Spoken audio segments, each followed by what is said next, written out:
ನೋಡಿ, ಭಾರತೀಯ ಜನತಾ ಪಕ್ಷದಲ್ಲಿದ್ದಾಗ ಭಾರತೀಯ ಜನತಾ ಪಕ್ಷದವರಿಗೆ ಒಂದು ಮಾತನ್ನು ಹೇಳಿಕ್ಕೆ ನಾನು ಬಯಸ್ತೆ.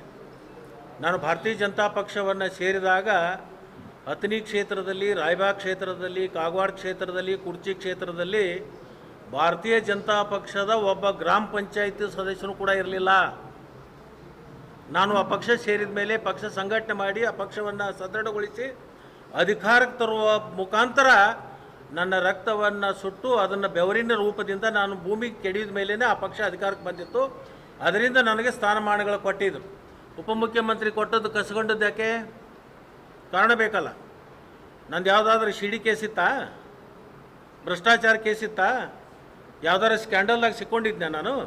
ಯಾಕೆ ತೆಗೆದಿದ್ರು? ಇವತ್ತು ಮಾನ್ಯ ಮುಖ್ಯಮಂತ್ರಿಗಳು, ಹಿಂದಿನ ಮುಖ್ಯಮಂತ್ರಿಗಳು ಯಡಿಯೂರಪ್ಪನವರು, ಇವತ್ತಿನ ದೇಶದ ಪ್ರಧಾನಮಂತ್ರಿಗಳು ಒಂದು ಮಾತನ್ನೇ ಹೇಳಿದ್ದು ನಾನು ಇವತ್ತು ಗಮನಿಸಿದೆ. ಕರ್ನಾಟಕದಲ್ಲಿ ಮಹಿಳೆಯರಿಗೆ ರಕ್ಷಣೆ ಇಲ್ಲ ಅಂತ ಯಾವುದೇ ಒಂದು ಸಣ್ಣ ಉದಾಹರಣೆ ತಗೊಂಡು ಅದನ್ನು ಮಾತುಗಳನ್ನು ಹೇಳ್ತಾ ಇದ್ರು. ಇದು ಪ್ರಧಾನಮಂತ್ರಿ ಅವರಿಗೆ ಶೋಭೆ ತರ್ತಿದೆ. ಮಣಿಪುರದಲ್ಲಿ ಏನಾಗ್ತಾ ಇದೆ? ಮಣಿಪುರದಲ್ಲಿ ಯಾವ ಸರ್ಕಾರ ಇದೆ? ಮಣಿಪುರದಲ್ಲಿ ಇಡೀ ದೇಶ ತಲೆ ತಗ್ಗಿಸುವಂಥ ಸನ್ನಿವೇಶ ಆಗಿತ್ತಲ್ಲ, ಅದ್ರ ಬಗ್ಗೆ ಇವರಿಗೆ ಎಲ್ಲಿಯಾದರೂ ಚಕಾರ ಶಬ್ದ ಎತ್ತಿದಾರ? ಒಟ್ಟಾರೆ ಅವ್ರ ಉದ್ದೇಶ ಏನಂದರೆ